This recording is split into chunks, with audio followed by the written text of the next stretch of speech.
Let's get this.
We're live. Oh my god, hi. We're live. Hello. Oh my god, you just came out with so much energy. Where the fuck did live that right just now. come from? It's called masking. Let's go. We are back for another stream and continuing from last time. Well, no, we are transitioning to a different topic from last time. But a topic that we did discuss last time because we only noticed that it was missing all this vital information last time.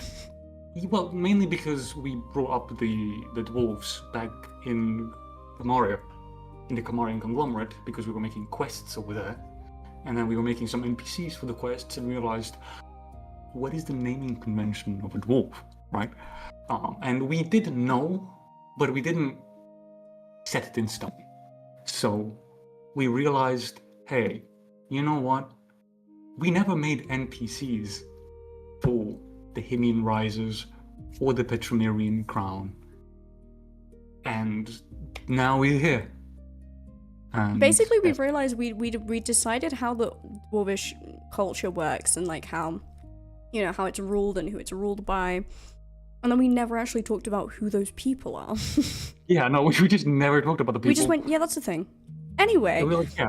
Anyway, that's enough for this area. Let's move on. So, yeah, as far as previous information about the Himian Risers go, we have established that given that it is in the northern part, bordering the Eros Risers and the Bluescale Meadows,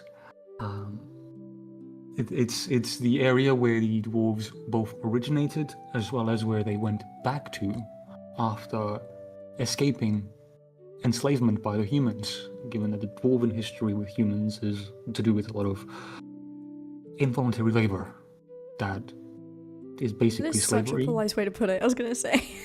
Yeah. I mean, involuntary labor.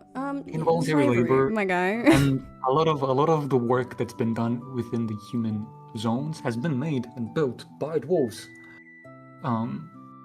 And the dwarves are painfully aware of that, and as a act of revolt against the humans, when they retreated, they had taken some of the culture and some of the naming conventions and basically just amplified it into a superiority competition with the humans, meaning that when the dwarves gained independence, they mocked the humans in the very essence of what they lived through. Which, I'm a big fan of this, just being spiteful. They're like, hey, my guy, you know how you made this language? We're gonna only speak the most elevated version of it to show you that we're fucking better than you, even though it's your language. Which is hilarious. Absolutely. And it goes to show that even though they were thralls, they were builders. Yeah. They were very capable listeners and very intelligent, which is the whole storyline behind the dwarves, is that they simply not only exist, but they thrive. And they will come back and bite you. Or dig a hole through the floor and make you fall. Both ways very effective, to be fair. Very. So to reiterate a little bit of information about the Dwarvish region, so the Himian Risers here, or the Petromerian Crown, however you want to say it, exists obviously here in this very northern, very frigid, very cold environment. So we did a little bit about, and we've just literally just spent the last like 30 minutes pre-stream, pre-stream trying to find all the information, because of course it's not all in one document, because why would it be? That would be organized. That's not us. But so essentially the way that the kind of area works, so dwarves themselves have a aversion to sunlight. They make and craft different kinds of goggles, using gemstones found within their mountain ranges to negate these effects, but generally speaking, they don't really like being outside in the sun all that much. Their eyes aren't made for it. It's a habit of their underground condition. But that isn't to say that, of course, they don't have roads connecting areas. So between Wardenforge and the Masterwork Citadel, of course, they don't have a mountain range to go through. So they do have a road overland, but they tend to only travel at night. These little ports at the side here, Stockport and Stoutport, so these are actually kind of like a little bit of a play on words joke. So Comarians call the dwarves Stouters, which is why this is called Stoutport. The Comarian conglomerate being famously anti the Cerulean Empire. They work now with the dwarves quite closely in essentially getting the dwarvish goods out to the world, because the dwarves aren't a massive fan of being on the water. Funny that. So that's a little bit of information about the area. Dwarves tend to be quite good at foraging, hence the forager's cradle here, so it's how they get some of their food. Hey Flux, welcome in, hope you're doing well. Really appreciate putting the stream message out as well on the Discord. That was really cool of you, I appreciate you, you're great. Then we also have the somatic wastes up here. So the somatic waste is literally an area of essentially nothingness, but not just nothingness, dangerous nothingness. It would be a very difficult area to pass through. And at the very end of that, in the very corner, we have Terra's Rest, which, if anyone's been watching the stream for a while or is aware of the world of Colabria, Terra is essentially the divine of the earth, one of the children of Sesame, the primordial world. All of our divines are literal physical beings that exist on the world, and Terra exists within the mountains here. And the dwarves are kind of act as like, protectors of Terra, knowing that things like the elves aren't so much of a fan of the elemental divines. They keep it quite secret, hence why this is called Locke's Forge at the top, because it acts as kind of like a locked door between the rest of the world and finding Terra. And being this close to, I believe it's the Aurora Desolation, the north effect? I always get these muddled up. It's either the Aurora Desolation or the Baron Borealis. Pretty sure it's the Aurora Desolation. Effect will get back to me. Sorry. I was muted, sorry. I was gonna say, yes, that's cool. You are correct. 100%, it's the Aurora Desolation, yeah. So being that close to Aurora Desolation, obviously not many ships would be passing over the top of this landmass, which kind of gives Terra a little bit more safety as well. So if anyone really wanted to get to them, it would probably have to go through the dwarves' territory. And the sea is sometimes even frozen over, so there's just no... Yeah, so it's just not feasible to try and get there, and a lot of people don't even know that Terra's there. Also, hey Ghost, welcome in. Don't. Hey Griff, welcome in. Ghost, don't tell Griff to get out. Griff, you're always welcome here. Why do I intend to make the best Dungeons & Dragons players? They do it for the experience. But that's a good one. That's a good one. I like that. It was really good. Really good. Terra, I think most people, as I think we said, most people don't know about Terra, just in general, being there. There might be like hearsay and rumors. Maybe there's some elves who suspected that are like subterfuge and higher ranks and stuff like that. But I think in general it's pretty hidden. Yeah, but dwarves being isolationists don't share anyway. They don't trust anyone else. They're quite introverted. Yeah, they're quite introverted in general as well. So yeah, because of all of these environmental factors too, the way that navigation works is very unique to this area. And people who stumble upon this area and are trying to just navigate it like any normal zone, they struggle because it's quite a ruthless area, isn't it? Very inhospitable. I mean, the cold alone is enough to make most people think it's not worth the journey. And I think for many reasons, that's why the humans never came this far, never chased the dwarves this far into their territory. So I actually can go find that map real quick. We drew a little. This was a very long time ago now, but we drew a little. It's a great map. It's really shit. I just got a fucking pen. I literally on like photos, you know, like the computer photos thing. Yeah, not even paint, just on photos. Literally on photos, I just started drawing lines to try and explain how human migration affected the world. Let me find it. Calabria. We definitely need to it's like under make random that shit. into like merch or something. What, my migration thing? Obviously, we'll make it pretty, but yeah. Where did I put it? Human migration, here it is. Sorry, I have so many documents on my computer, and they are meticulously organized because ADHD. But they take a minute to find. Okay, so this is vaguely for anyone who's not been aware. Oh, it's actually a little bit not big enough. Let me do it this way. So anyone who's not aware, this is essentially how human migration happened. So obviously the humans are from here, the Cerulean coast. Obviously this map is way more complete than it is now as well, so we can see how long ago we did this.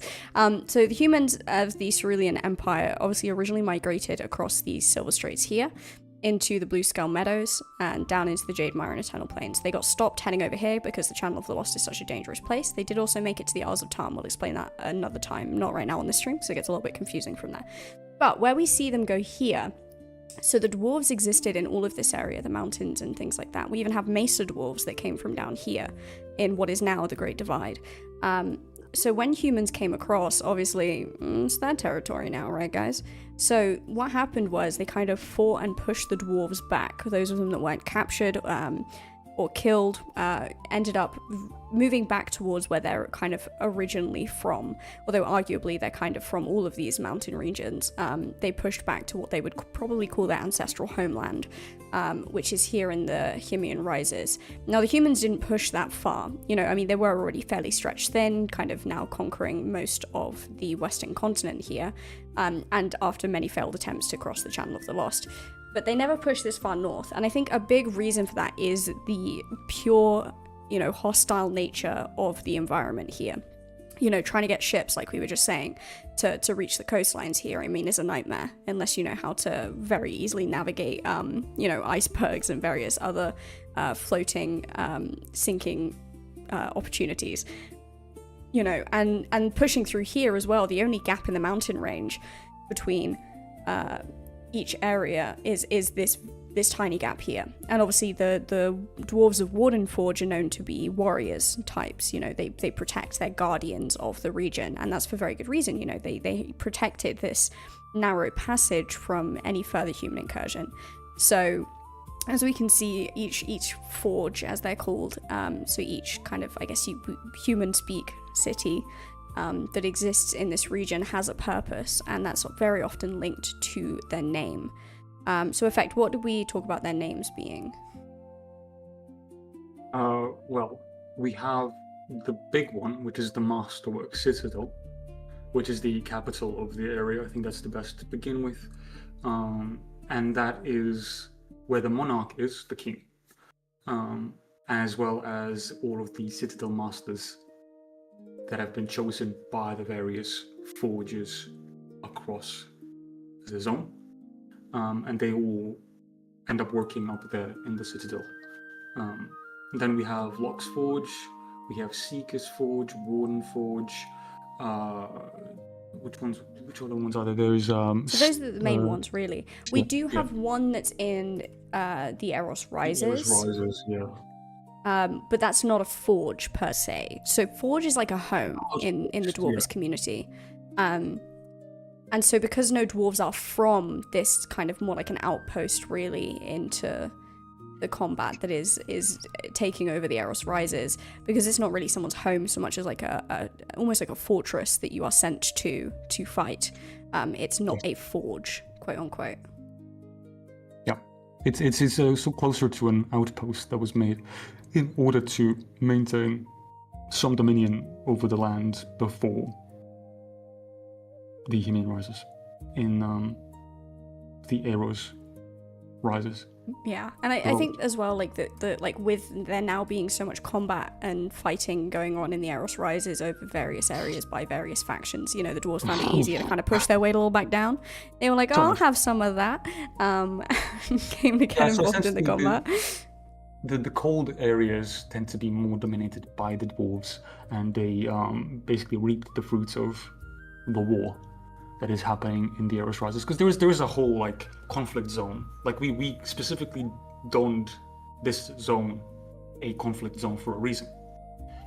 Besides because besides the Gordathian dynasty being the furthest the furthest western human residence, that's as far as the humans pushed, and they couldn't push further because then they got into the conflict zone, which has a whole divine and elemental war going on. Essentially, a holy war happened, right? Like, there's a holy war happening on these lands. Alongside the druids, the elves, the humans, the dwarves, and even the Vex jump in here and there when it comes to defending against mainly the elves. The elves, yeah, because the Vex, whilst their primary worship is the tide, they also respect and revere Torrent, who is the elemental divine of air, just to clarify. Yes. And as a result, they will also jump in to help, maybe fend off, because obviously the dwarves don't necessarily have a big dominion over the water. That's why they let Colabria deal with it. Yeah, they actually hate the water. They hate being on ships. Listen, they're just big boned, all right? They just know they'll sink. They don't float, yeah. So So they let the Vex and the Camarians sort of deal with the water where they can, but they don't really bother with it. So any naval incursions happen either through paid mercenaries or through alliances. That being said, there is a few rivers and lakes that we have scattered about that may help. Some of them are frozen over, some of them are not.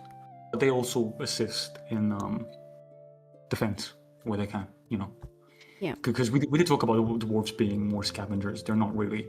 Yeah, they forage, hence literally the naming of the largest wooded area in their region is literally called the Forager's Cradle. It's about,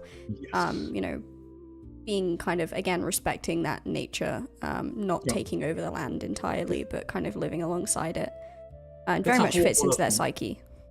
That's a whole other thing as well that the dwarves do in a fit of mockery, don't they? Where they will name things they'll make the names of things very obvious, and obvious but fancy. Obvious but fancy somehow. Obscure enough that it doesn't reveal secrets, right? Like you have stuff like Terra's Rest, like that could just be called that out of reverence, but it literally is Terra's Rest. It's like, they're not going to be stupid enough to call it what it really is. It's like, no, they are, because it's actually really smart. Yeah, Earth's egress, right? Like, there's layers. Literally, they are. Well. There's so many layers to that because it both egresses into their territory, it retreats into their territory, but also within the mountains themselves, you have roads, you have tunnels, you have mines, you have, Literally. Yeah, and then even somatic wastes, right? Is because it is said that this is. Not only it's a wasteland because not much can be there because it's so cold, it's also the resting place and this where Terra is said to be sleeping. Somatic being linked to. And it's also kind of a link to like Sesame's slumber as well. Like the Earth itself is slumbering, so it's like this whole like it's almost like a triple entendre, playing on the word. One, yeah. Even the waistline, it's like, they see the water as being a waste of their time. So it's kind of like a double play on that, while also it's like, there's a waste of time going that way because it's so cold and full of obstacles and ice. And a third one on top of that is, how a waistline is also considered the waist of a person? Mm-hmm. The waistline of Terra is where the mountains end. Yep. All the mountains end on the waistline. We have like meanings on top of meanings on top of meanings. And this is what I think we need to take forward with us as we finally get into what we're going to be doing this episode, which is we are going to be creating some of the people, some of the important people. Specifically, we're going to focus on the current reigning monarch, and the what we call master forgers, or forge masters, and citadel masters, who essentially act as the people running the dwarvish society. So to give us a little bit of a read into that real quick before we get started, So just a little recap. So the monarch is essentially an elected position. When the reigning monarch dies or is deemed, or steps down or is deemed no longer worthy of their position, each of the forges, so Locke's Forge, Seeker's Forge, and Warden Forge, will choose between the Forge Masters one of them to put forward as a candidate for the position. Then each one will then travel to the Masterwork Citadel and give forward their case as to why they should be the one. And then the Citadel Masters then choose which among them become the next monarch. Okay, so we have a lot of layers here. The main thing that we need to be thinking about is that each one of these masters are master crafters. So they have some kind of profession, some kind of crafting area of expertise that has given them the ability to speak out on behalf of the people. This especially being such a craft-driven society. It's kind of like they've earned that position through their talent and their dedication to their craft. Because if you can be that dedicated to a craft, then obviously you can be that dedicated to your people as well. It's kind of that kind of scene thing. So essentially we need to think of a few things when we look at every single person on this list. So not only do we need to obviously think of their name, we also need to think about what they are a master crafter in, what specifically is their craft. We also need to think about, perhaps why they were chosen for that position over other crafters. Was it simply that they were the best and the only one who really is as good as they are in their specific craft? Was it because they have a way of doing things in society that is slightly different or deemed more respectful? There's a lot of things we need to think about there. And then obviously as well, just the characteristics of the person. What are they like? Are they shy? Are they awkward? Are they outgoing? Do they have a stutter? What little features can we use to kind of define them as a character? Anything else to that effect? Yes. So I will quickly latch onto the different types of professions that I thought of while we were kind of just talking about all these things. We have the very, very obvious one, which is the blacksmith profession. Or runesmith, both. Yeah. The blacksmith? I'll get to runesmith in a second. Blacksmith, glassmaker, because of the crystalline glass and stuff that we talked about. Yeah. Precious metal smith, so whatever precious metals we have, we can make one for each, to be honest. Runesmith for the various incantations that we have, which is more linked to magic. That's a whole specialization that you can check out on the website if you like. I have finished that one. Welders, fabricators, mechanists. You have armorers, weaponsmiths, and then maybe some more artistic stuff. Maybe some stuff like carvers, metal carvers, metal artists of some type, right? Like sculptors. Yeah. That's the type of line of thought that I had when it comes to these professions.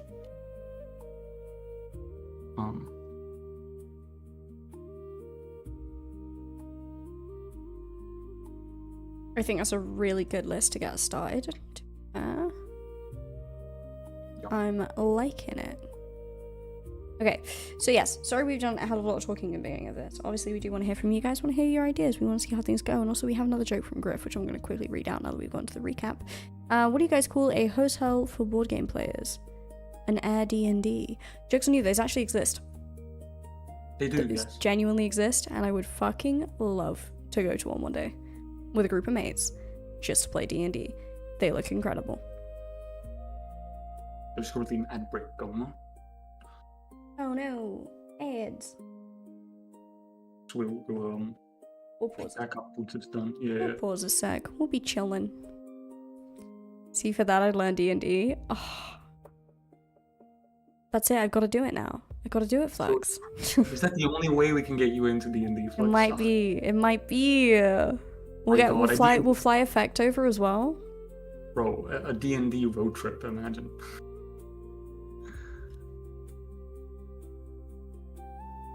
That'd be a fun, YouTube That'd be series. incredible. Actually, yeah. I can't have my face on the internet anymore, though. Sad times. You can't what? Can't really have my face on the internet anymore.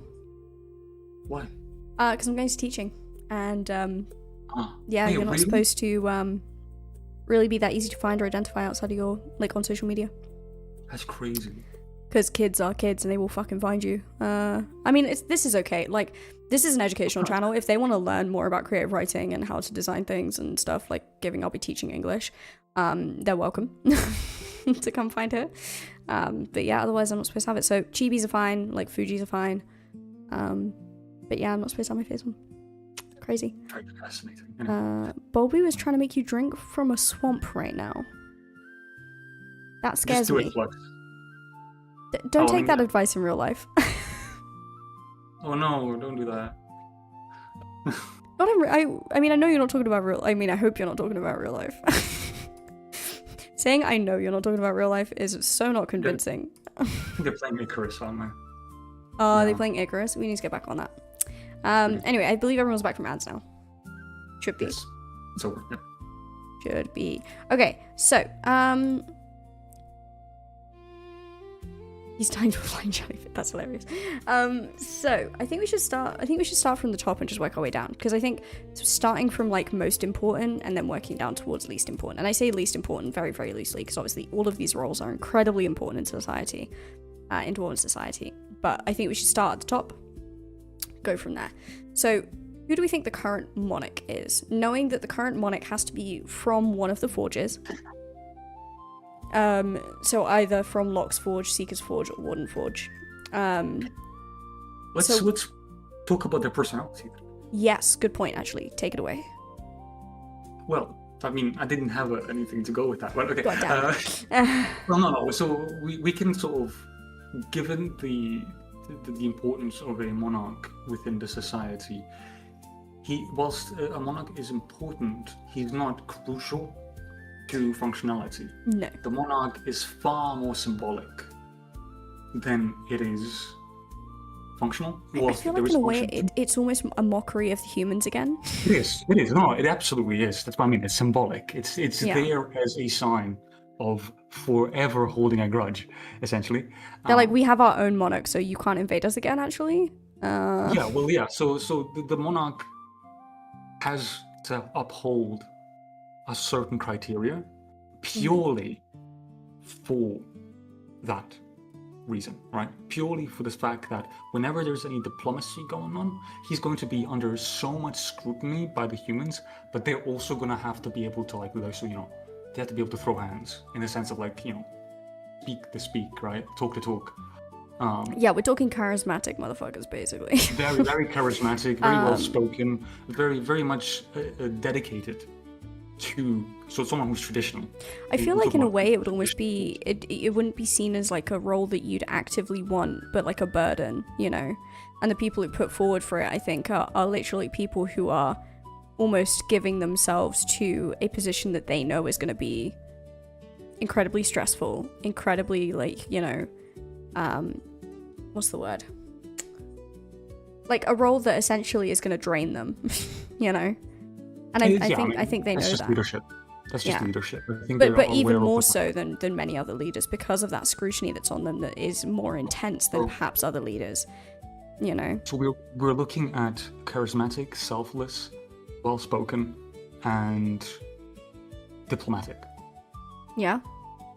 I think those are definitely the kind of, you know, things we're looking for here. I mean, so I'm thinking Locke's Forge. Mm-hmm.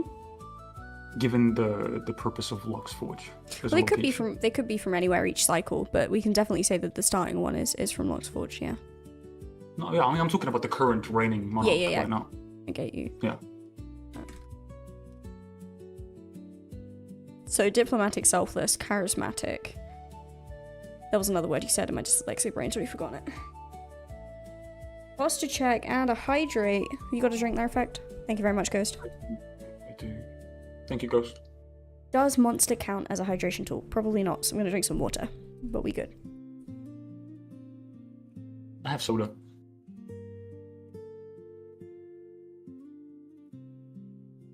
I mean, at least, like, soda's not got caffeine in it. Caffeine is definitely it dehydrates you, actually.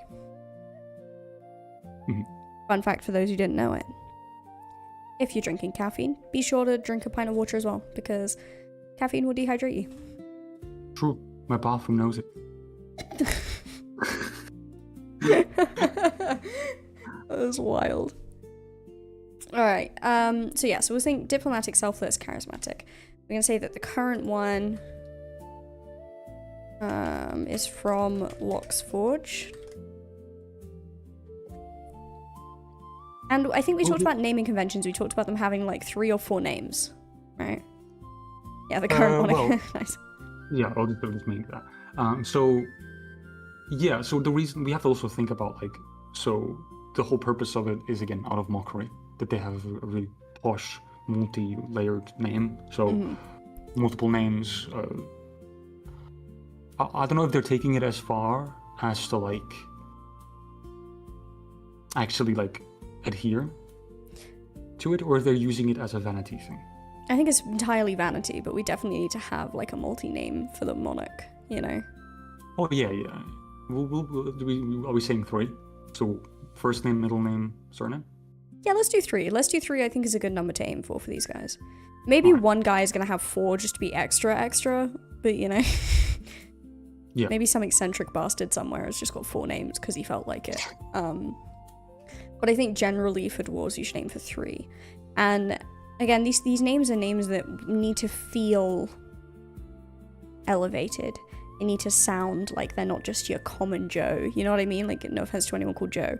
It's just a turn of phrase. I promise you I'm not targeting you. Yeah, I think we need something... We're looking at old money, basically, right? Essentially. Yeah.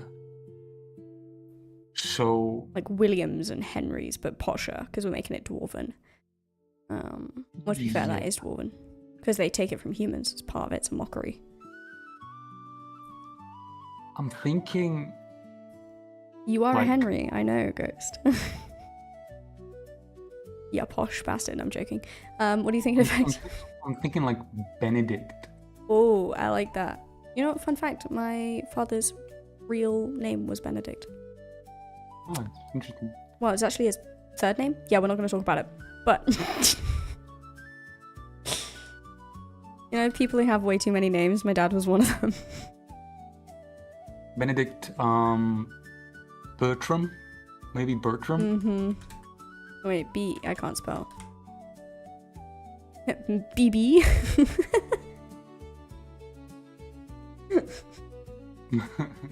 Yeah. Maybe are we going with a triple B? Are we going Benedict, Bertram? Penwing. Penwing's pretty good. Penwing? BBP? Penwing. I thought it was how... You know how... What was Penguin. it? Benedict Cumberbatch had a whole thing where he kept mispronouncing penguins. Oh my god, he did! Oh no, you're right! Oh, that completely escaped my brain. That's the reference. See, Effect has a better working... Effect has the brain cell, as always. Penwing. Sure, Penwing. Bit of a joke. Penwing. We can call it Penwin like that. Penwin. It's a little bit more of an obscure reference, but I kind of like that. Isn't that spelled like that? Not Bertram? Yeah. Hold on. Wait. Both corrected it. There we go. There we go. Benedict Bertram Penwin. BBP. Nice. That's really funny. Okay, so they're from Locke's Forge. What's their craft? So I think we should probably mention that each forge has something generally associated with its people. So for example, Crazy Experience, long time no see, buddy. Welcome man. Hope you're doing well. Hi, Crazy. But yeah, so each forge has something associated with them. So Warden's Forge is often associated with fighters, warriors, people who protect the area. Perhaps Guardians is a better name for them. And not of the galaxy, but of the Himian Risers. Seeker's Forge, that's kind of your scouts, but also your foragers. They literally seek things out, whether it be information on enemy movements or, food for society. Locke's Forge, we didn't really do a hell of a lot on them. I think we talked about them being more about the intricate crafting side of things. They are. Less so, they're less so war focused, more so societally focused. Yes, they are there to provide with resources, with with the variety of contraptions and materials. Like, I feel like to more of progress. the artsy kind of side of people are going to be in Locke's Forge. That too, you know. The more They're also home-focused. They're also the ones that are most in tune with Terra because of their just proximity to Terra. Yeah. They're good like point. also like secret holders of that whole thing. No, obviously we talked about the dwarves not being hyper zealous. They're not. But there is a level of reverence they have towards the land. It's more like an unspoken respect. Yes, yeah. You know. Yeah, they're not gonna have whole temples dedicated, but they'll have like, you know, They'll have little shrines maybe here and there. Yeah, a shrine or an altar somewhere, you know. Yeah, absolutely. Maybe not to piss off Terra, considering that's where their home is. Yeah, maybe don't dig too deep in the mountains up that way. Yeah. Be nice, you know. Be nice to the resident god. Anyway.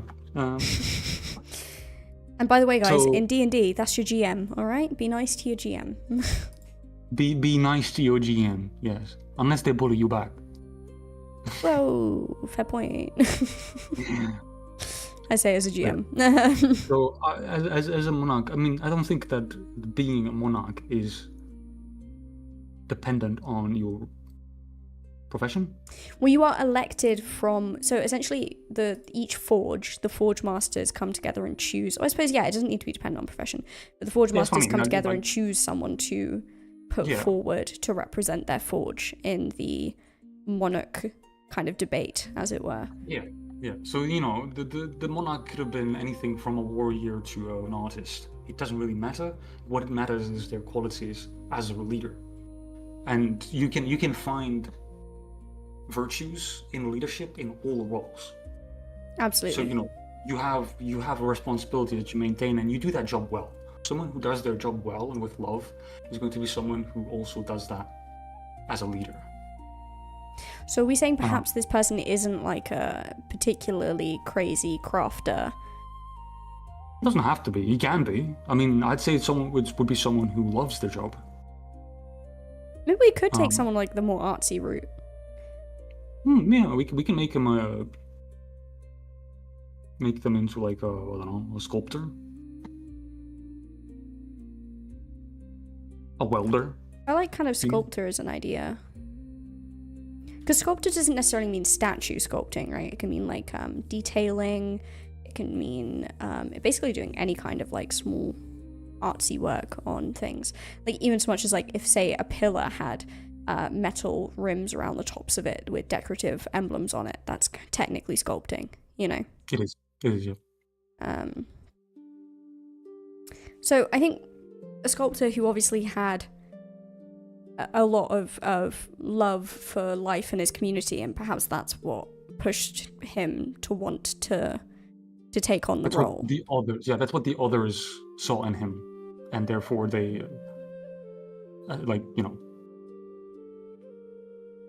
assigned him, if that makes sense. People from Locke's Forge was like, okay, this guy, it doesn't look like he wants to be a leader, so there was no like it's not the power problem. Yeah, there's no ego there. He seems perfect for the job because he's happy where he is, which is, I know that sounds mean, but that's kind of how that goes, isn't it? Like you don't choose the leader. Leadership chooses you, you know. That's why he's such a good leader. We will say that during this era, the dwarven leader, the dwarven king, is a good leader. Mm-hmm. Yeah, I did notice Crazy hasn't got audio on Ghost, don't worry about it. Go on. I imagine that the dwarves never had a big issue in terms of like leadership. I think they're all like quite chill, because we talked about this. Like the dwarves are quite chill people, when they're not aggravated. But if you mess with them, well, you see what happened with the humans. Mm-hmm.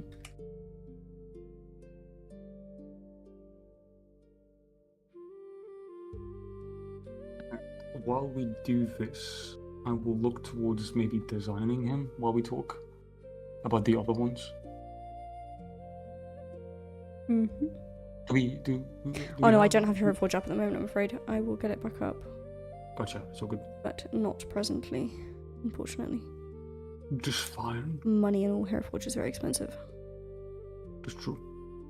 We'll get there. So good. But yeah, so chosen because of his want to do right by others, not because he was, and because he was not actively seeking power. Yes. So I think we can obviously say knows how to put on a brave face. And hide insecurities, I think is a good way of putting it. Yeah, sure. So really, this is a good guy. He's just a good guy. What a guy. Okay, so we have the current monarch, Benedict Bertram Penguin. From Logsforge, BBP, was a sculptor who had lots of love for his community and the lifestyles of the dwarves around him, often sculpting scenes of harmony into walls and pillars. He was chosen because of his want to do right by others and because he was not actively seeking power. He's diplomatic, selfless, and charismatic. He knows how to put on a brave face and hide insecurities, and he isn't afraid to ask for advice. Good one. Good addition. Very important addition. As we know, the monarch might be the face of things, but certainly isn't the decision maker, be all and end all of the area. He doesn't see himself as the ultimate authority. He sees that he's servant of the people. Yeah, and the Citadel Masters act as kind of advisors / the real people making decisions. I mean, it's a communal effort, really. It is, yeah. Yeah. But he doesn't have the ultimate say, really. Here's a penguin. We don't have penguins in this world. Not yet. Maybe we should make some creatures next week and have a look at maybe making a penguin-esque one. I think we have something similar, but yeah. I think we do. We have one that's like a cross between a penguin and an owl, don't we? Or something. We do, yeah. It's in the Camarian conglomerate region. Scars, peaks. I thought so. I mean, what's my guy that I voice? Yeah, Throwy? Yeah, he has an owl penguin. Yeah, who I don't think we've actually named the species yet. Have we? I don't think we did. No. Oh well. We'll get there eventually. See all these things that keep popping up that we're like, we'll get there. And then like 2 years later, we'll eventually get around to it. You guys think I'm exaggerating? This project has been going since, what, 2022? Yeah. It's been 4 years now, guys. 4 years. That's insane. We also have a penguin chimp mix. A penguin chimpanzee. What? Chimp mix? What? Chimpanzee penguin, yeah. I must admit, I'd forgotten about that one. We have some weird shit. It's something we have. Oh no, I fully believe it, but it's still weird shit. Okay. Let's have a think then about Citadel Masters. So these are Masters of Crafts who have been elected to these positions. I would imagine like when one Citadel Master, again, either passes away, steps down, or is deemed unfit, although I doubt the last one is ever really a problem. You know, I'd imagine the other Citadel Masters come together to choose a new person to take their place. I feel like that's the most diplomatic way of handling it. Yes.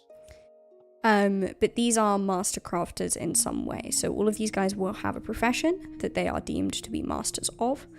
And again, I think a lot of the reason for this is like, you know, people who are genuinely dedicated to a craft and they become so brilliant in it.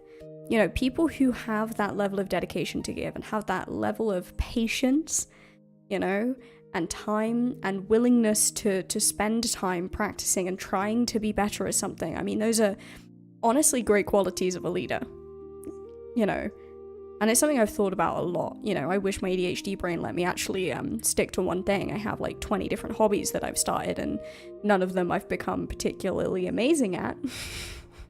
And I very much admire the qualities of people who can just kind of pick something up and really dedicate their time, effort, patience to truly becoming what I would consider a master of that craft. And I think because of that, that's why they're chosen in this society to be the leaders, to be the ones who, you know, can make decisions for others. Oh my god, we have a name already. Fun fact, I knew a Montgomery in school. I'm not going to DDoS them and say their whole name, but I do know it and it's very funny. They had 4 names as well. Wild. And they were also not very posh. Okay, they were a little bit posh. Montgomery Frederick Lewis. I love that. That's pretty good. Scotty. Beam me up, Scotty Ghost.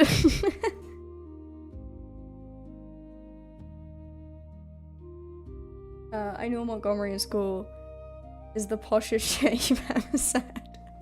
I didn't even go to a posh school, okay? But I did know Montgomery in school. And they were in my first ever D&D group. They were one of the guys in my friend group who I said to one day way back in like, this would be 2013. No, 2014. I was like, hey, I want to DM a game. You want to be in? And I got them into nerd shit. Well, they were already into nerd shit, but I got them more into nerd shit. And I'm proud of myself for it. Ain't no way Montgomery grew up on the street. You never know. No, they didn't, to be fair. Ooh! Effect, you did a forename? And if you don't connect, that's amazing. We did say to do some forenames. We did say to do some forenames, and you know what? I feel like a Citadel Master is the perfect one to do forenames on. Yep. Montgomery Frederick Lewis Redrin. Oh man, no, Quentin's good. Quentin's amazing. Okay, well, Effect thinks up more incredible posh 3 or 4 names.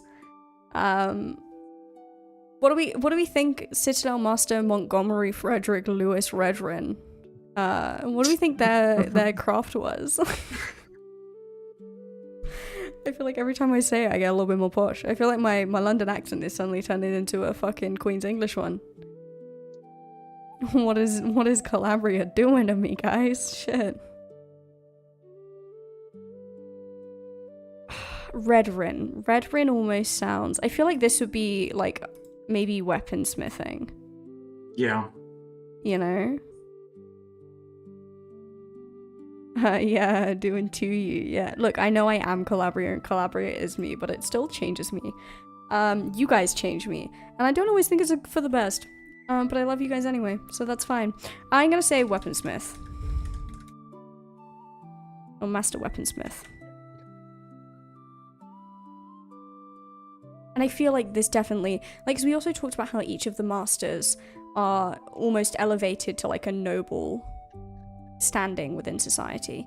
Certainly in no way like actually similar to the human way of doing nobles, because again, these guys still have to work, and they still have to work really flippin' hard to maintain that status. But I like to think that Montgomery Frederick Lewis, Louis, up to you, Redrin, I definitely think comes from a family of master weaponsmiths. What do you guys think? Like, this is like a family profession passed on with 4 names like that. I just feel like it's gotta be.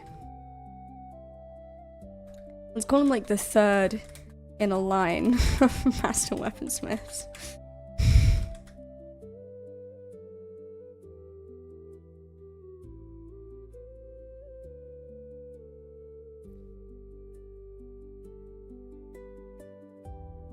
That's what you're eating, Ghost? Seems like a very out of left field comment.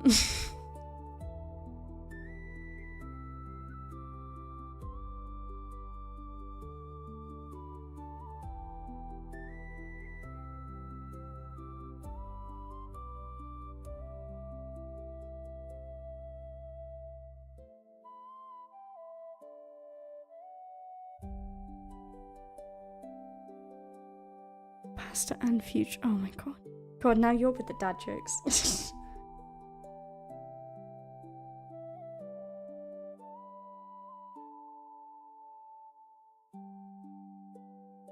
Extra info. So what do we think Montgomery Frederick Lewis Redrin is?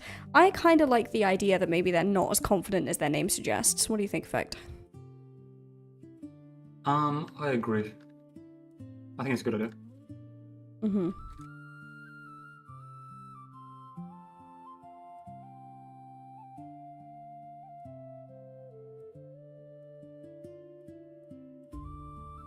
I feel like maybe they enjoy like crafting things more than they enjoy being a spokesman for anything. Yeah. They never wanted the position. They always wanted to travel. I like that. But they do their job because of responsibility. I feel like familial obligation is a big thing here. Yeah.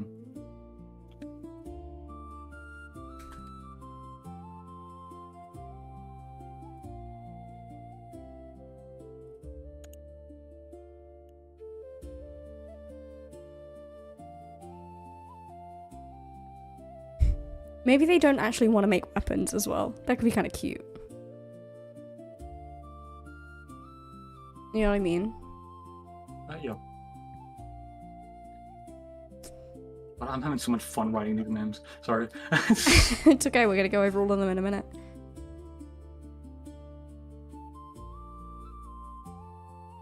Maybe they'd rather be like a puppet master, one of our specializations in the world. Ooh.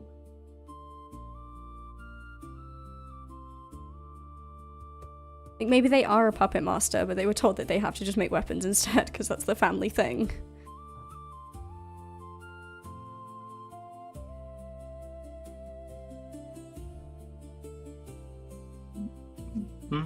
Yeah.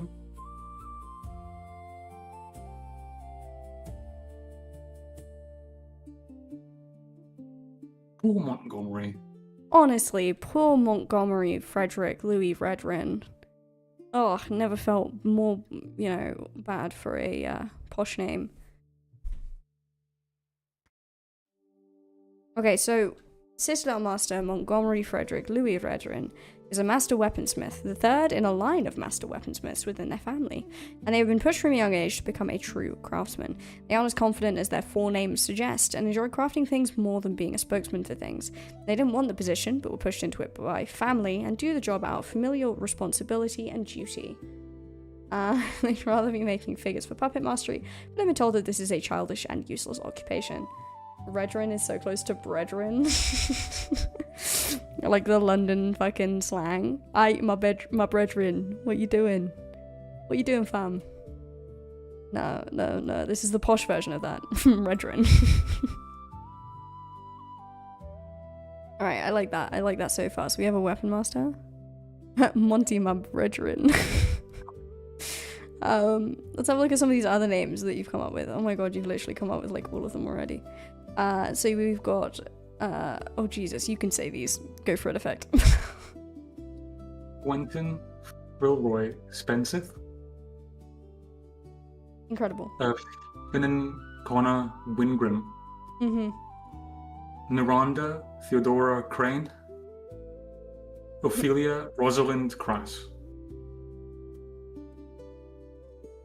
That's actually hilarious. I like that. That's good. You're British. Did you sound posh? Crass though isn't. Crass sounds, to be crass is to be, how can I define crass? It's to use language below one's station to make comments that, how can I, right. Google define crass. Being rude, insensitive, and very stupid without caring about other people's feelings. Often about having a total lack of good taste or fine judgment. There you go. So maybe we go like crassin or crassia. I was maybe. I mean, I did kind of also think about like some of these people have had families with a history, right? So something like crass might have been a nickname given by the humans to this ancestor a long time ago. Oh, okay. But they kind of just hold it with pride, right? They're like, you think I'm crass? Well, screw you, I'm now leading a civilization. Yeah. I like that. Like hanging that over them, being like, It's like you tried to insult me with this, and actually now I'm going to use it to defy you. Yeah. It's a good vibe. Is someone failing to say grass? Correct. Okay, good. Miranda should be Matilda. That's a good shout, Flux. I can change it. Yeah. Yeah, let's do a Matilda. Theodora Crane. Ophelia Rosalind Crass. And Quanah Wingram. Sounds Irish. I like it though. Quentin is so quintessentially British. Quentin.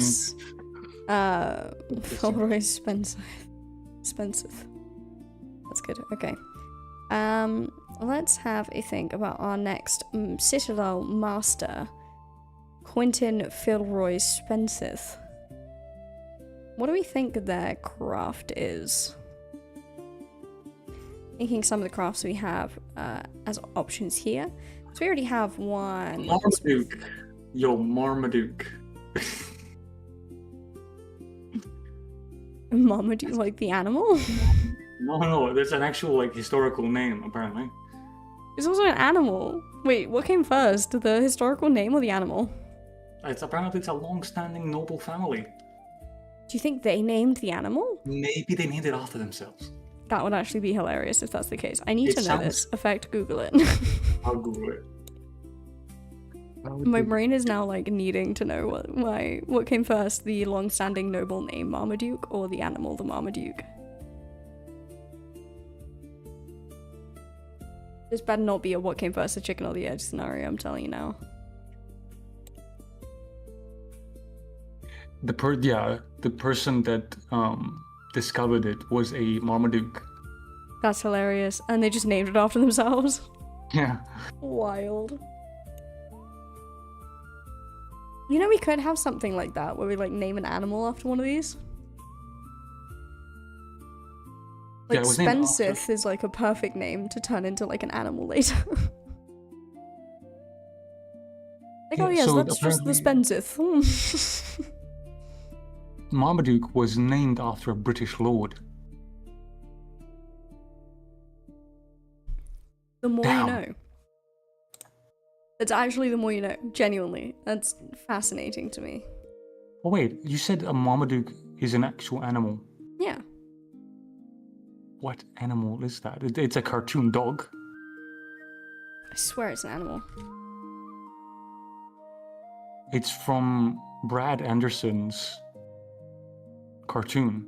He's a Great Dane called Marmaduke. Oh, it's a thing. Oh, I swear there's an animal. Wait, what's the animal with a similar thing? There's a similar name.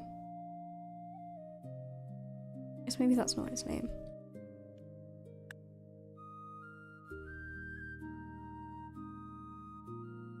Marmaduke animal. Let's see. Am I thinking of a marmot? Or a marmar? Oh, marmoris. A marmoris is an animal. That's what I'm thinking of. A marmot is also an animal. Yeah. A marmoris is it's a family, an animal family. That's what I was thinking. A marmoris is also a municipality in Turkey. Oh yeah, I've been to Marmaris before. That's a go. good point. I'm getting so muddled, my dyslexic brain's struggling. Crying out for crass glass. Fuck's sake, Flux.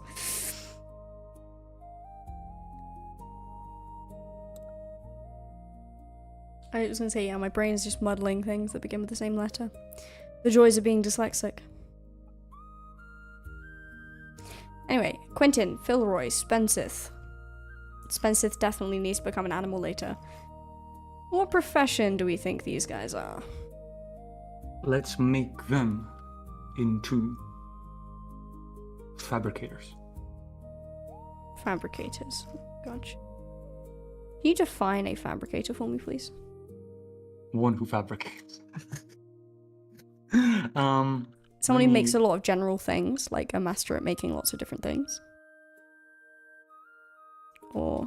I mean, I found like a list of metallurgy professions. A fabricator within metallurgy is a skilled trade professional who turns raw metal materials into functional parts and structures. Yeah, it's like a They general focus. parts Yeah, maker.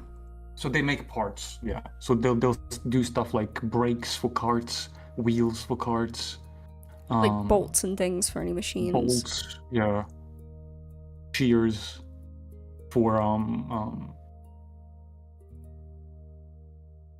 know what you mean. yeah. I know what you mean. Even perhaps like tools and things, or parts of tools. Yeah. Like the head of a pickaxe.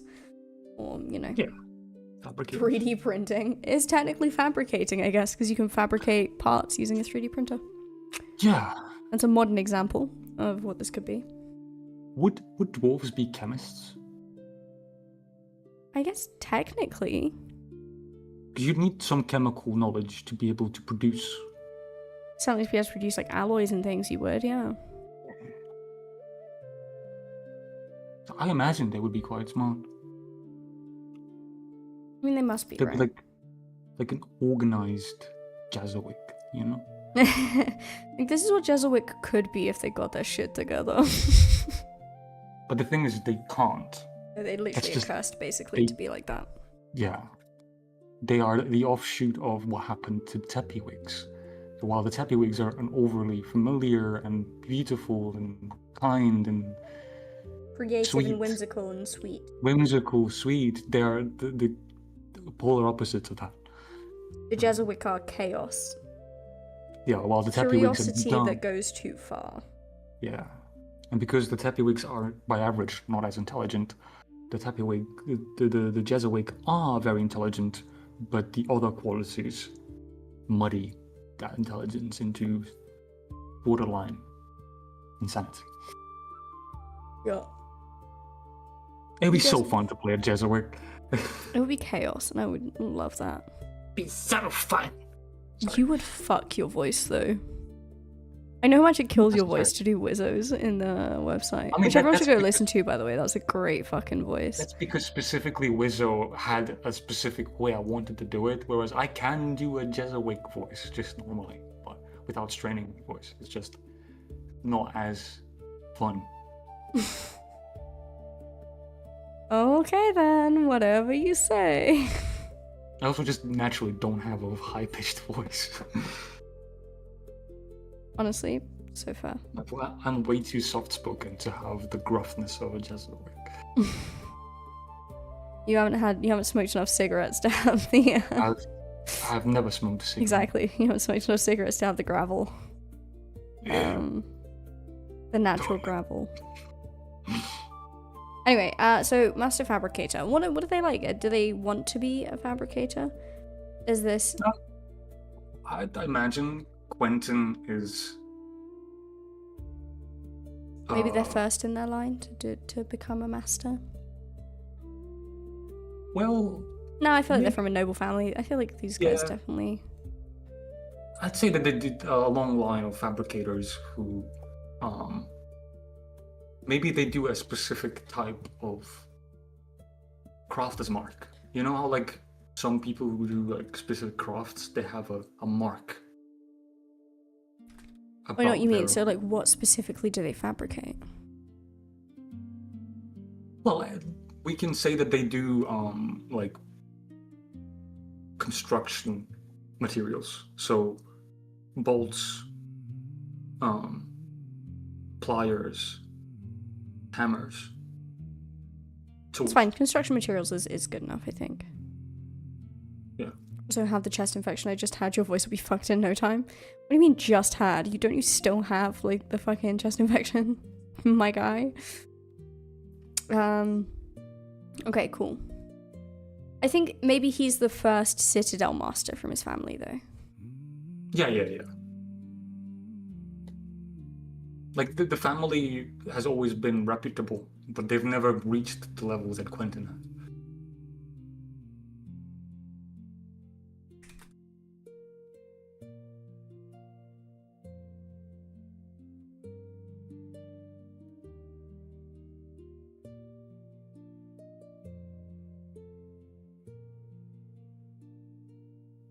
Maybe he thinks it's more of an honor. Like, he does this out of genuine love of the environment and the Is it for the people. love of his people? Yeah.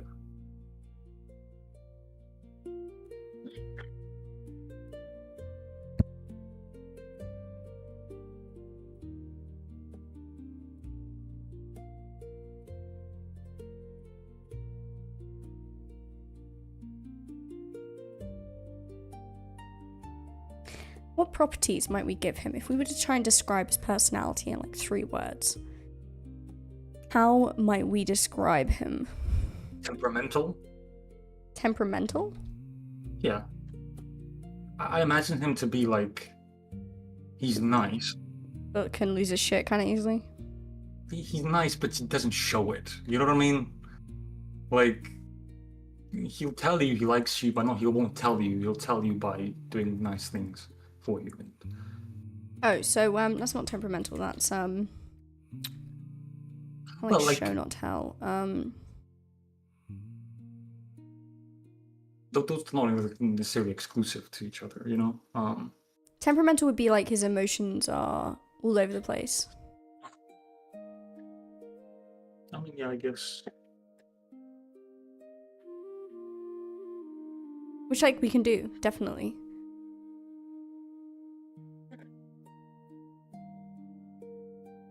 Maybe they just have very little patience for anyone who, like, Stoic, I guess? Buck says, really high-strung, short temper, pleasant, but always with a hint of angst/impatience. Yeah!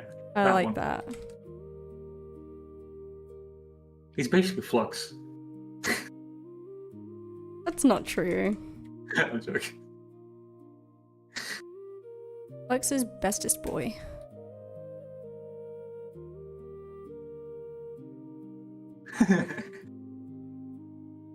I'm not pleasant. I'm not pleasant. Yeah, I mean, no, you're not. Yes, you are.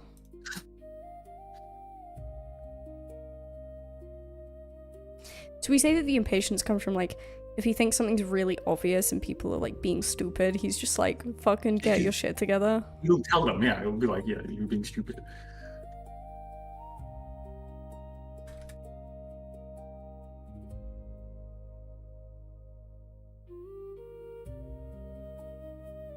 So really high-strung, short temper, pleasant but always with a hint of angst/impatience.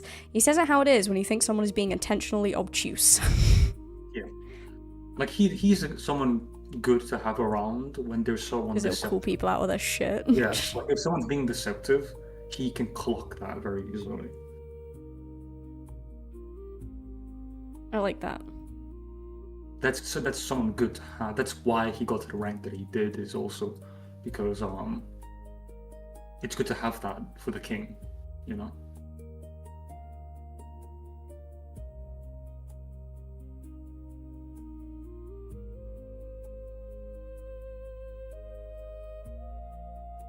Any other features we want to give him? I think that's good. Oh, no, a bit more. We can move on to others. Next up, we have Citadel Master Finnan Connor Wingrim. What a name. I feel like he'd be more of a warrior, wouldn't he? I like a warrior type vibe. We don't have many fighters at the moment. He could be a master warrior, maybe not a craft master, but a master warrior. Yeah. From like Wardenforge, right? Mm-hmm. So we could call him a warden master. Warden master. Maybe he's the previous like maybe he was actually from Warden's Forge. Yeah. Maybe the Wingrim family are one of the founding families of Wardenforge. I like that.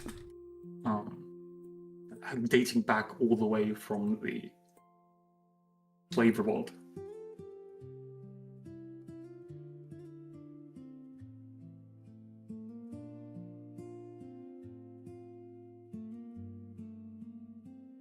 So, a warden master, originally from Warden Forge, the Wingrim family is one of the founding families of the Forge as far back as histories exist. Master Guardian, that works as a title. I'd say they're more like Guardian.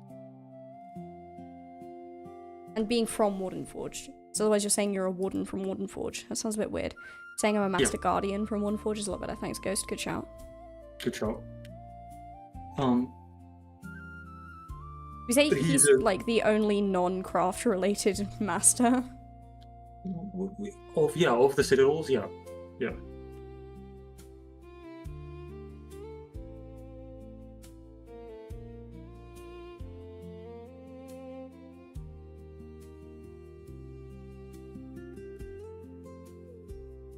he would be the equivalent of a general, right? Like, he's good for war times and combat and...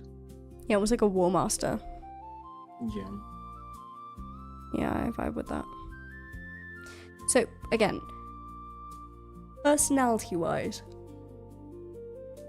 how might we describe them? Wise, patient. One more word. Strong, easy one. Both mentally and physically.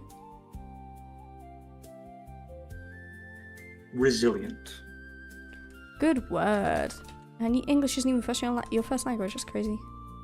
You misspelled resilient. Yeah, I'm dyslexic. It's fine, I'm not. Appreciate it. We'll get to Matilda in a second, Ghost. Hold on, we're just gonna finish this guy off.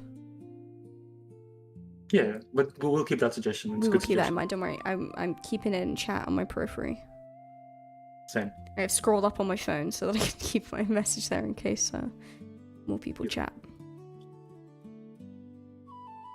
So wise, patient, resilient. So I feel like he acts as the advisor on all things war related.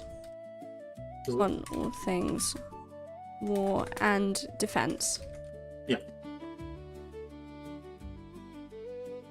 I say with close links to the front line. Yeah. Makes sense. We'll say that he is commonly active on the field. So like he often travels out to the front line himself. Yes. Ghost says firm when needs to be, but banters with his fellow warriors in Downton. I like that. I like that as well. Yeah, very easygoing. But a warrior all the same.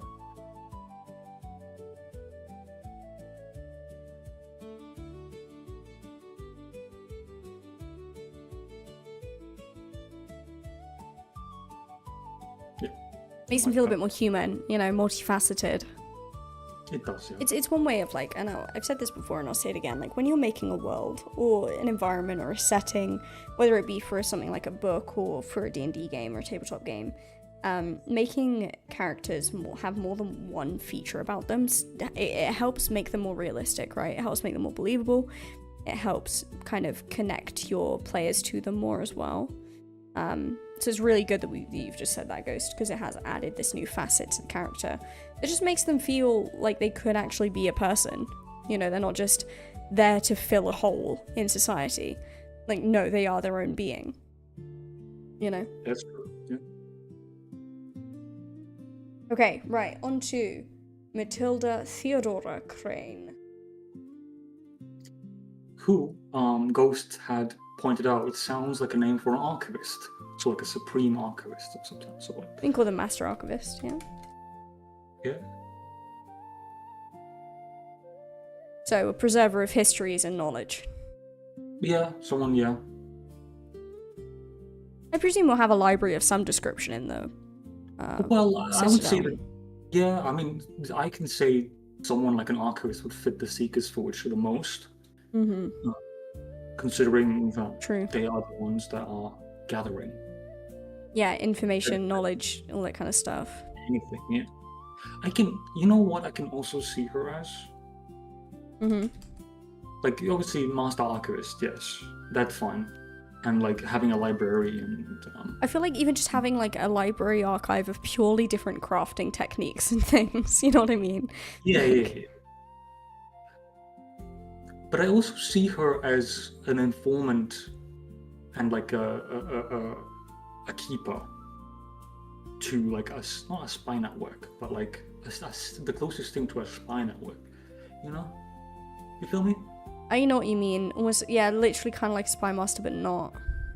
Yeah, like a keeper, essentially. Not to reference Star Wars. But you know what I mean when I say keeper, right? Yeah, I know what you mean. Come in, keeper. Keeper.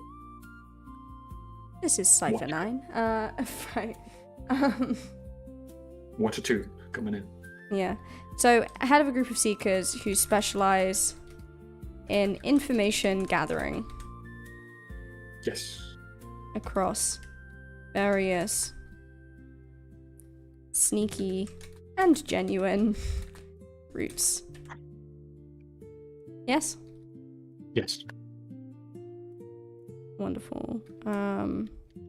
Personality-wise, if we can pick 3 words that describe this person, or as close to 3 words as possible, what might we describe them as? You know what I imagine? Go Of course, people can... illicit, Ghost says. Oh, like illicit and genuine roots. Thank you. That's a Do much better word than we sneaky. know? Do we know Dolores Umbridge from Harry Potter? How dare you reference that shit? No, I'm joking. I mean, listen, we've got some Rowling's a great. cunt. But yes. We got lovely people here. I feel like we need some, Oh no, it's fine. I just hate the author of Harry Potter. With a we need some passion. hateful characters. And I how feel like much Umbridge- she stole from Lord of the Rings, and how homophobic and racist her books are actually when you read it with that knowledge. Anyway, but no, I know what you mean. As a point of reference, yes, As a very point of reference Umbridge-esque. for a fictional character, yeah. Yeah. Having someone like that, I feel would be. Use the headmaster from the movie Matilda. Oh no, that's actually kind of Umbridge-esque as well. That's So yeah. funny. Wait, let me check. She's like super strict and stuff, and it's like the whole point of like Matilda like trying to kick off. That's so funny. Miss Trunchbull. Yeah.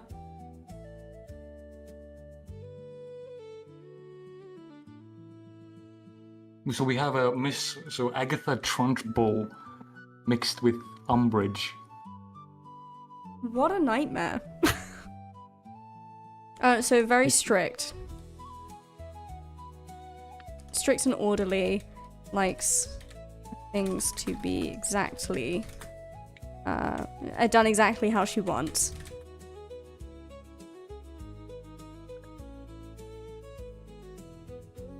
Strict and orderly, likes things to be done exactly how she desires, to the letter.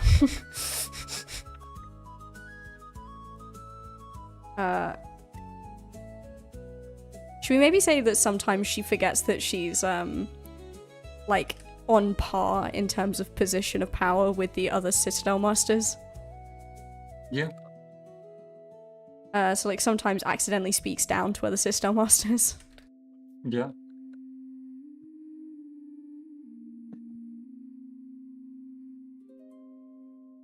So someone basically who's authoritarian to the core, weaponizes rules, enjoys power over justice, is coldly disciplined,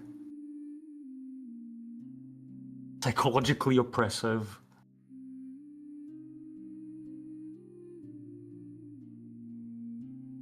Hypocrite. Controlling.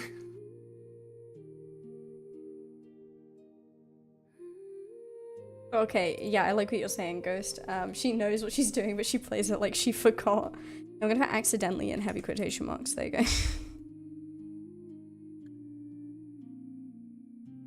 Oh yeah, I see what you're doing.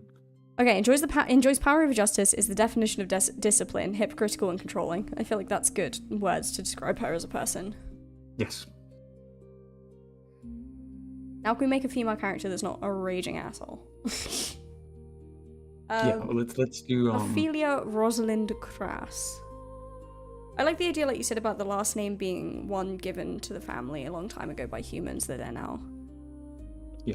An ancestor a long time ago had been given that as their name by humans.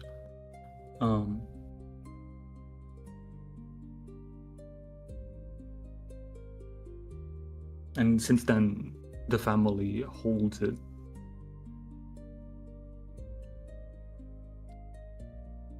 Ghost is suggesting a keeper of gold, so something like a capitalist. No, as in like someone who, like an economist, banker. like a A banker. banker with a W. No, it's a very British Twinkle? joke. Sorry. I thought you would like oofying banker. Like, how is that No, gonna work? affect British. Think British. I'm not British. I don't know. Wanker, mate. That's what. Wanker Oh, with a W. wanker. Yeah, it's a very British insult. Sorry, my bad. I feel like this has been the most un-British I've ever failed to. You've just failed the British test, actually. Oh my god. I know. I don't mind. A crass banker. I'm sure people who describe bankers as crass.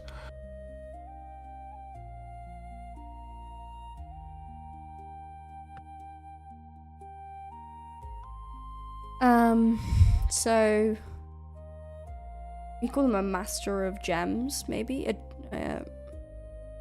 gem master or master. It's all master something, isn't it? Gem keeper. Master gem keeper. Gem keeper sounds like a name and surname. A little bit. A kleptomaniac. Oh no, let's not make them. Oh no! Why are we twisting? Let's not twist it. Let's have one nice character. Yeah, like. We'll definitely make someone down the line a kleptomaniac, though. I do like that trope. It's quite funny. Oh, bro. But the banker being. The gem keeper being a kleptomaniac is funny. I mean, it is kind of funny, though. Should we do it? No. Let's not. Crass glass. Yeah, they see some gems and they like, that ain't a gem. That's some crass grass glass. Jesus. It's some crass grass glass. Crass grass just sounds like bad weed. It does. Oh god. Oh man. I mean, I'm not talking about drugs on here, Twitch, don't worry about it. We're talking about weeds, about like actual like. Yeah, we're talking about like dandelions and shit. Dandelions and. Definitely, totally, 100%. Don't worry about it. Tumbleweed. Tumbleweed would be crass grass. It's on crass glass because it's sand, and sand turns into glass.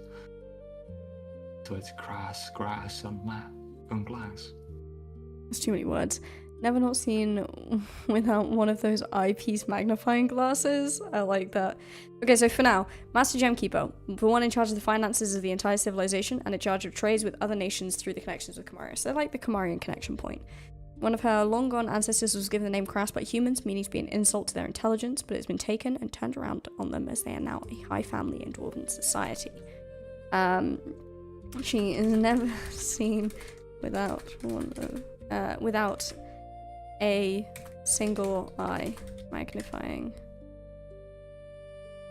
Does that have a name, the eyepiece? I don't know if it does. I mean, it's a monocle, right? Like a single eye monocle, but it's like a monocle magnifying glass. I think it's just called a magnifying glass. Yeah. Look it up. Maybe there's a name for it. I don't know. Like specifically that like jewelers or gem. Oh yeah. You know, or gem specialists. Eye magnifying glass. We'll see that. It's good. Good. It's good. So what do they like as a person? If we would describe their personality again in like a couple of words. I don't know why, but the name that I hear with Ophelia, Rosalind, Crass, just it sounds floaty. Ooh. Very upbeat. No pun intended that lovely. Ophelia killed herself by drowning herself in a pond and floating on the surface, but anyway. Sorry, just saying. Shakespeare? No. Yeah. Floaty, very upbeat and lovely. So like head in the clouds type floaty? No, I wouldn't say that. I would just positive. Or just like light, very light, like kind of light personality. Yeah, light personality. Yeah, that's fine. Bright, light, happy.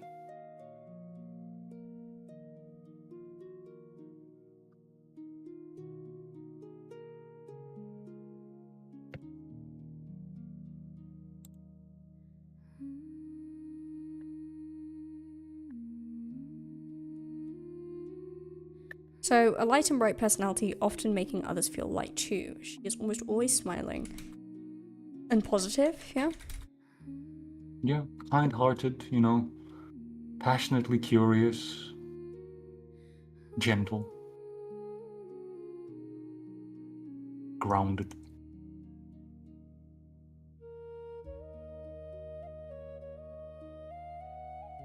So, passionately curious, gentle, and grounded. It's a good descriptor for them. Yeah, people listen to her because her excitement is genuine. Like contagious excitement? Yeah, she celebrates curiosity. She isn't afraid to laugh at mistakes.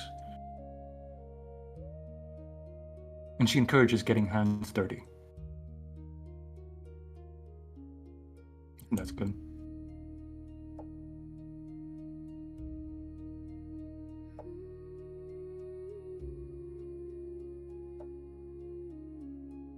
What was the last thing you said, sorry?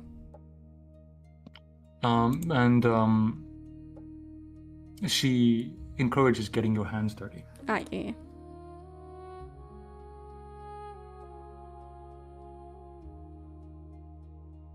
I imagine she would clash with Matilda, yeah?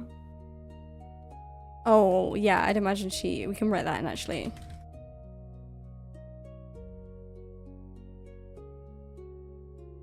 I like that. A little bit of conflict, you know? Yeah, it's always both good, necessary you know? parts of the system, but of course not all parts of a machine always work perfectly together. That's true. This ain't no well-oiled machine, as they say. It isn't.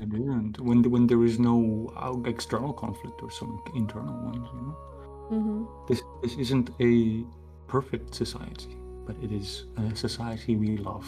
But imagine society as being perfect, how different the world would be. It would be so boring. It would be incredibly boring. From a fantasy standpoint, obviously I wish it was that way in real life. But from a fantasy standpoint, it would be boring. And again, it wouldn't be relatable to us at all. Players would really struggle to relate to a world where everything is just easy and perfect and everyone gets on, you know, without conflict. I mean, this is... Okay, now I'm going to go slightly professor mode here, but, you know, Michael Foucault speaks a lot about, like, the end of history, and history will end the day that wars end. Because then there's nothing really to talk about. These moments that marked our lives are marked by conflict and marked by hardship, and without those hardships, you know, the interest is lost. And it's a sad but very fitting reality, really. And the same applies in a fantasy setting, when you're making a setting, when you're making groups and civilizations. You know, without these clashes, these points of contention and conflict, you know, the interest just dwindles. You know? Matilda wants things to be precise, and Ophelia wants to chill, making mistakes carefree. Kind of like two sides of a coin. Yeah, and both necessary sides of a coin. You know what I mean? Like a coin has to have two sides. And in that same sense, you know, we're here and these are those two sides in a political sense within the society. With that note, I think this is probably a good place to wrap it up. We've completed one city, as it were, entirely. We haven't got a huge amount of time left on stream, and unfortunately I am exhausted. I'm so sorry, guys. It's a very long week, and I don't want to fall asleep on my computer. So I think now's a good time to end it. It's been a very productive stream, though. I mean, we've really gotten a grip now on the Himian Rises again, on who exists there. We now actually have some ideas. We have names fully figured out. We've got what each forge is about, you know, fully figured out. Different types of master crafters and different types of roles within society. Why they're important, how they all work. I mean, we've done a lot of pages of information just on one stream, and that was with us talking about the context of the first half hour of it. So really good job, guys. Really appreciate everyone joining in today. I think we'll stick in this region next week. What do you think, Effect? I agree. We can stick around here a bit longer. Yeah, we've not done any animals, I don't think, really, or flora, really, in this area. And given this is a big foraging society, we definitely need to be thinking about those things. So I do think we're going to come back here next week. We will maybe do a full rotation on the Himian Rises. So we'll do a fauna, we'll do a flora, and there may be a quest if we have enough information. If we don't, we'll cycle back to people again and do it again until we have some quests. Cool? Sound good? Sounds good. Okie dokie. With that said, guys, thank you so much for joining us today. Sorry it's been slightly of a short one. Like I said, unfortunately, it's just been a really fucking long week, and I'm very tired. Even my energy drink isn't keeping me awake. That's saying something. But yes, thank you so much for joining us, guys, and we shall catch you next time. Take care, everyone. Bye-bye. Bye-bye.